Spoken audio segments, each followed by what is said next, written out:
The Amazon 20 and 1 split. Why do FAANG companies have the split?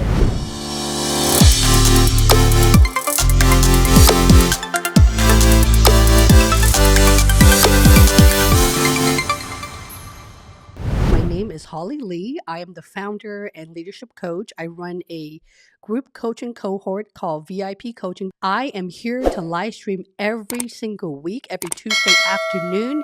Thank you so much for hanging out with me. In today's video, you saw the title of this because so many of you, I think you guys think that I still work for Amazon. It's all good. It's all good, okay? I have a lot of your messages via LinkedIn and also in my inbox that you're interested to know more about the 20 and 1 split at Amazon, which is why I'm wearing a special hat for you guys today, okay? So let's get started. Listen very, very carefully. The way how I am going to describe the 20 and 1 split in any stock, not just Amazon, it's really the same format, okay? The Amazon 20 and 1 split. Why do FAANG companies have the split? Is very, very simple, okay? The share price are more accessible to people who are looking to invest in a company. Like me, for example. I can't afford $3,300 as of today's price. Approximately is $3,304.50 to be precise at the Amazon stock as of right now as I'm live streaming. So as you can see, even millionaires can't even afford that because that's a lot of share. And when you invest in a company, shareholders don't just buy 1 or 2 shares. They go by at least at the bare minimum 50 to hundreds and thousands for that same reason as well. So that shareholders can afford the price so they can buy and invest on Amazon. So here's the thing to really consider, okay?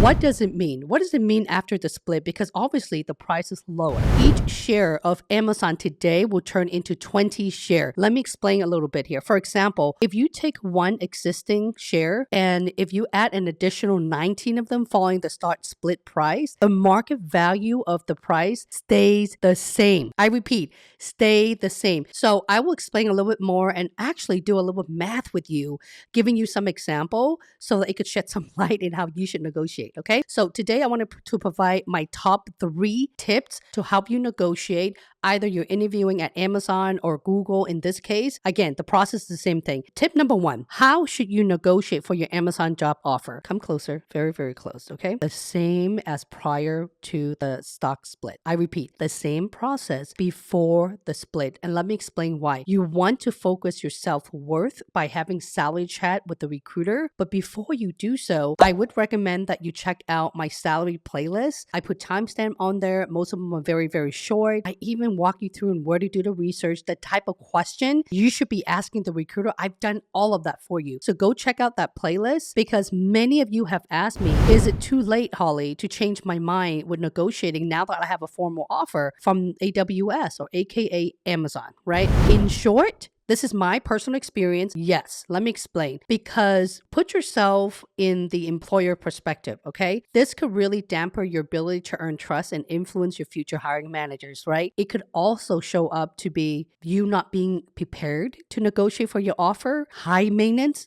These are just a lot of the feedback even during my time. And I recruited for Amazon for 7+ years. I was also a trainer on top of my full-time job, of course, as a recruiting leader for international expansion for consumer Kindle organization, as well as most recently Alexa platform engine specifically. And that's about 3+ years ago. Okay. So you want to be very, very careful and make sure you do all your homework, just like in any kind of meeting or negotiation conversation, right? You don't want to just throw a number. You're so anxious to get the offer. I'm like, oops, I think I'm feeling that I should deserve more money, either on sign-on, on stock, or whatever that may be. I think I may want to change my mind. Let me reach out to the recruiter again. So before you do so, I'm going to pause right there. But if it's too late for you, let me tell you how you should be doing that. Another category on tip number 1 is you could also think about how to show up more prepared versus unprepared. Put yourself, now the table has turned. You are the hiring manager. Can this still be done? Sure, absolutely. Anything is negotiable on the table. But again, it's how you do it, okay? So let's just say that, oops, it's too late for you right now. How can I re-savage the conversation where I'm not making less than what I'm making now that I know where to do the research? Simply send a message to your recruiter. Do not email email this person. When it comes to any type of intense negotiation, especially when you're the one that's changing your mind, don't do it via email. Simply ask the recruiter if they can jump on a quick call to evaluate the offer. And then you show up with your data market research, specifically one, apologize, thank them for their time because you know that it's a lot of work getting your offer approved. Step one. Step two, how excited you are working for this hiring manager and team specifically, and make the recruiter and hiring managers give you more money. Okay. I don't really recommend that. I would recommend you doing your homework prior, but if it's too late for you, that's what I would have done. Do not do it over via email or ping or anything like that. Just get on a phone, because people, you want it to feel the reaction as well, right? You want to get the recruiter's voice excited. You want that recruiter to go back to the hiring manager and say, you know what, I know we have a formal offer out, but I really like this candidate, and this candidate, just didn't realize that there's so much more to the compensation, and they realized the amount of hour they'll be working for you, Mr. or Mrs. Hiring Manager. I think we should push it through. Okay. So you want to leverage your recruiter to work hard for you.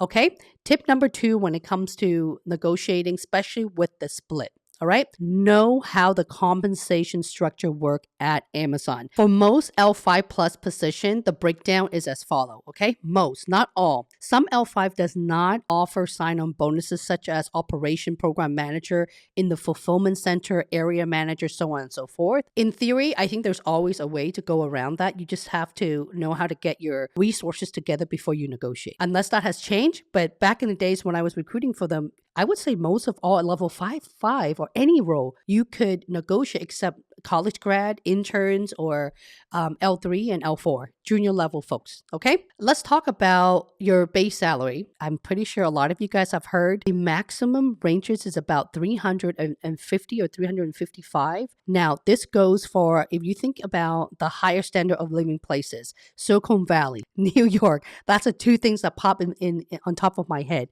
You also have to look at where you're coming from. What are you bringing on the table? Don't just go in there and you're interviewing for, let's just say, a level 6 software development manager position and you want 350K. That's not going to happen, by the way. Okay.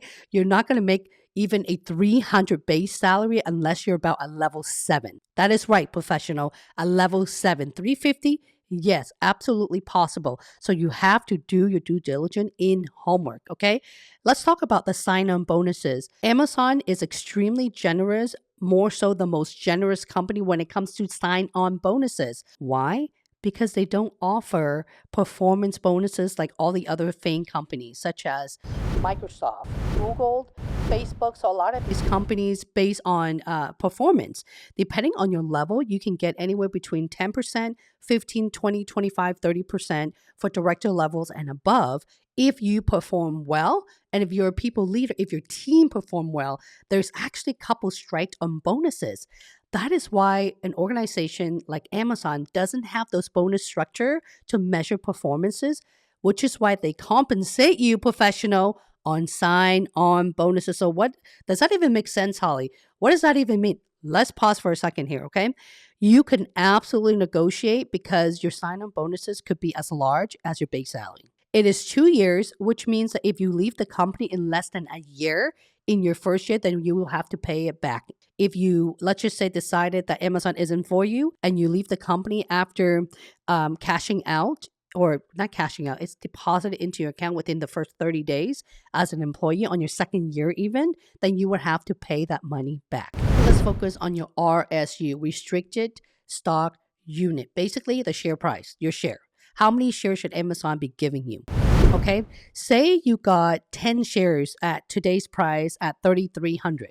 Okay, that translates to 200 share because it's a 20-1 split. Yeah, so if you take 3,300 today's price and divide it 20 times, that's equivalent to $165 per share. So when you negotiate, the split has really nothing to do with it, because at the end of the day, what Amazon is offering you as far as the dollar amount of the share, that it's a dollar amount translating to the number of share. The dollar value when it comes to RSU negotiation should be the same, before the split and after the split, because as you can hear, the big difference on the number, right? Either right now, if you're joining Amazon in the next 30 days or so, there's a very high percentage that you're still getting the 3,300 per share.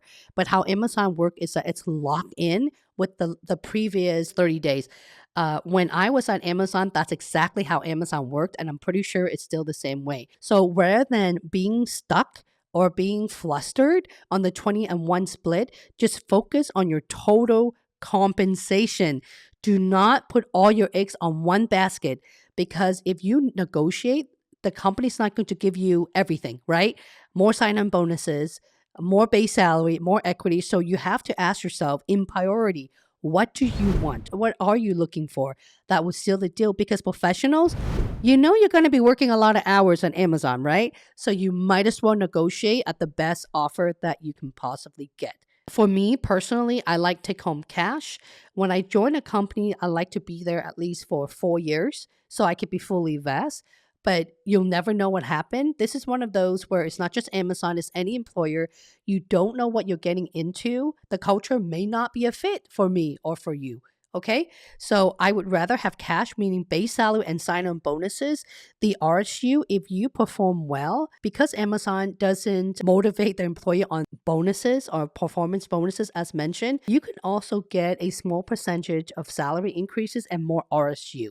Based on my personal experience, Amazon is more generous in giving you RSU than base. Now that the base cap is doubles 2.5, almost triple the amount of how it used to be, then that may change things around a little bit for you. So moving on to number 3, the negotiating part, okay? How do you negotiate? Number 1, where should you negotiate? That's a preference for you. For me, again, base salary, sign-on bonuses.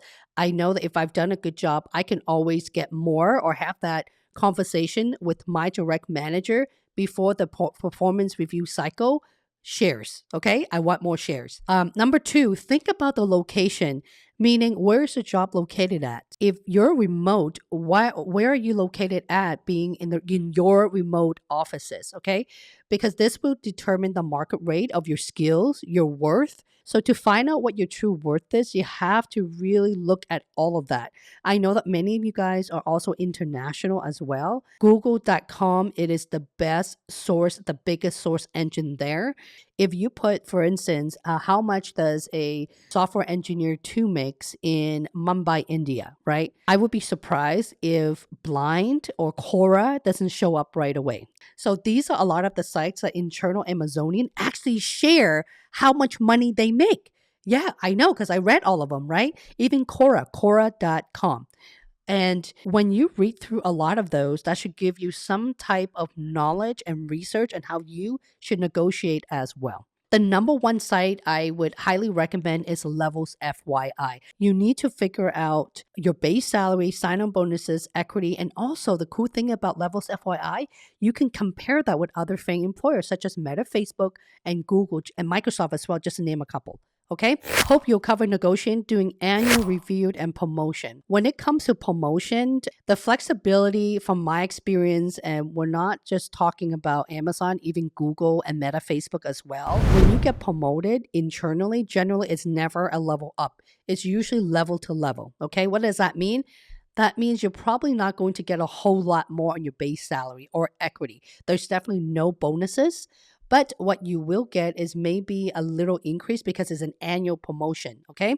So annual promotion is the amount is all based on your performance evaluation, which is why if you are thinking about going here from A to B, the first 30, 60, 90 days with your new hiring manager, you should set expectation up front. So your manager can help you structure a plan to help you get there. Okay, don't wait until the end of the year and then go to your manager and say, hey, by the way, I'm really interested. How can I go from a level 5 to a level 6? Do that from the very, very beginning because you want to make sure your hand is on a lot of the high visibility project or product. Okay, and of course, you know you should be doing a fairly good job when it comes to that. Promotion happens pretty regularly as well, but it has a lot to do with the compensation, has a lot to do with the band as well. And because salary has increased so much, I'm going to assume that you're going to get a little bit more equity and some base salary as well. But year over year, your HR, okay, there's a difference between HR and recruiters, okay? You work with the recruiter when you are starting the Amazon process, but once you get the job offer as an internal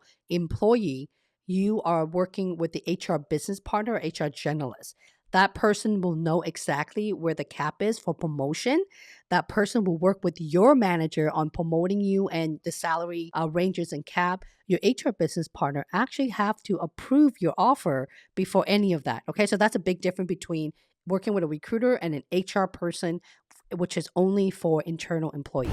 Amazon remote position, senior product manager, tech and devices. What can be a salary? By the way, I don't know if you guys are aware, even if you are in a hybrid, remote and going to the office role, 100% remote position, or even 100% in the office, your compensation should not be any different. Let me repeat, your compensation should not be any different. Why? Because the employer is hiring you for your skill, your market value, and what you bring on the table, right? If you're able to produce goods and services for the company that you are going to join, such as the Amazon, your total compensation negotiate as you would if you're going into the office. Just an FYI there. For senior product manager, tech and devices, meaning a PMT, the PMT salary is actually a little bit higher than program managers or product manager because now you're going from a non-tech to a tech band, right? So tech folks in general makes more than non-tech. I can't tell you what the band is. You need to do your own homework. I guarantee you can find that in a lot of the resources I just mentioned. But as far as the total compensation, I would get above the 350 to a 400 or above, okay? Again, it depends on your background, what you bring on the table. If you guys do extremely well in the overall interview process, okay? And this is from being able to have sat in thousands and thousands of debriefs, okay? Specifically tech debrief, tech meeting, PMT, designs, dev manager, so on and so forth, setting into thousands of them. I can tell you this, if everyone in the loop gives you a thumbs up, if the hiring manager have to have you join, they will bend over neck to give you the best offer or even go through exception for you. What does exception mean? Exception means, well, what if they can't afford you? What if what you're currently making right now, it's over the Amazon band? They will give you more than that. They will do that because they see you getting promoted within a year or so, because you've done so well during the whole interview process. So rather than making you a level 7, you probably don't have the scope or the deliverables at a level 7 bar. So they're making you a level 6, but they are going to compensate you very, very closely to set you up so that you are going to be doing more of the level 7 scope and moving you into the right directions. So really, it depends on how well you do in the overall interview process. Your articulation of your ROI, what you've done, your business impact have to be very clear. Okay. Well, hello from Mexico. I just wanted to share with you that, oh, you got a job offer. Congratulations. Thank you so much for your video. They're so helpful. You're amazing. When you guys have a job offer and you come back to my channel, you're really helping me motivate all of those who are still going through the pandemic. A lot of you guys, I know, I read all of your messages that you are the head of household. I get it.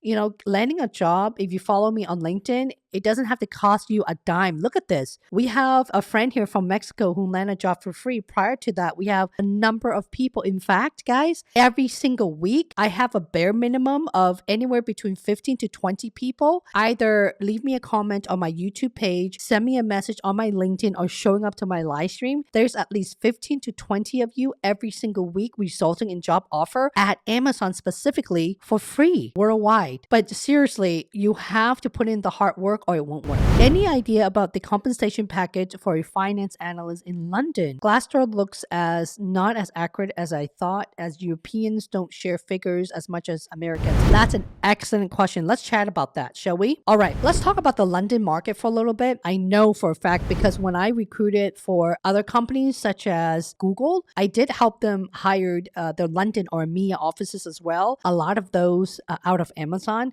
The market rate is lower in London, okay? A lot lower. I don't know why. It makes no sense for me. None.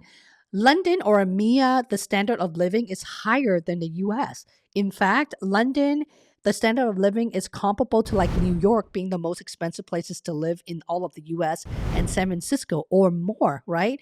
And the space that you get, housing is so tiny, everything costs so much more. But I guess I really don't understand why, when it comes to employees' compensation, the market rate is actually a lot lower. I want to say at the bare minimum, 20% or more lower. Also, depending on what part of England or the UK you are in, okay? That's probably why not a lot of people put it on Glassdoor. Also, another thing to think about is that the London culture or England culture is very conversational. I'm sorry, don't take this the wrong way. I'm sharing data as I have a lot of customers in my VIP coaching from London and EMEA as well. That's how there is a big culture difference where they're also a little bit conservative, a little bit more cautious in the number that they share. That's why you don't see a whole lot. Try just Google search it very quickly. Number two, the second tip is, have you tried looking in Quora? Okay, because if you go to Google and Quora, a lot of the time people will start putting in their numbers, and you can find a lot of those data from blind folks who are already an employee at Amazon in London office. Yeah, I'm really surprised. A lot of people are sharing their entire total comp because as a finance analyst, I'm not comfortable in throwing numbers out there because I would literally have to stop this live stream and figure out what the salary is. Okay, I would ask for you to dive deeper and making sure that you have exhaust all of your energy. Whatever offer that the recruiter gives you, you know, in back of your mind, you can always negotiate. The worst that could ever happen to you is the recruiter would say, well, actually, the budget is here. We can't negotiate anymore. Then you can't negotiate anymore. Okay. Again, your energy, if you focus on acing the interview when everyone gives you a thumbs up, the likelihood of them giving you a stronger offer is very high. What can I expect as a moving allowance to Seattle as an L6 new hired and have an interview in the coming days to make sure that I get the most possible? That's a great question, Mackenzie. By the way, if you are moving from Seattle as an L6, I don't know unless that has changed. Your recruiter, because I've heard a lot of complaints from my members that the recruiter didn't have that thoughtful conversation with them. The recruiter should give you two options when they're giving you an offer, right? One is a lump sum, which means they will write you a check and you do all the move on your own.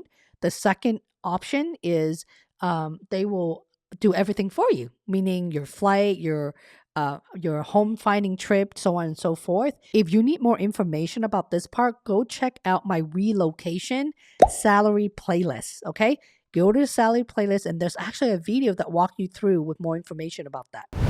I can't seem to find a specific compensation for cloud support engineer. Well, that is because no creator is going to make a video specifically on each role because there are thousands of positions that would take us 10 years to do that.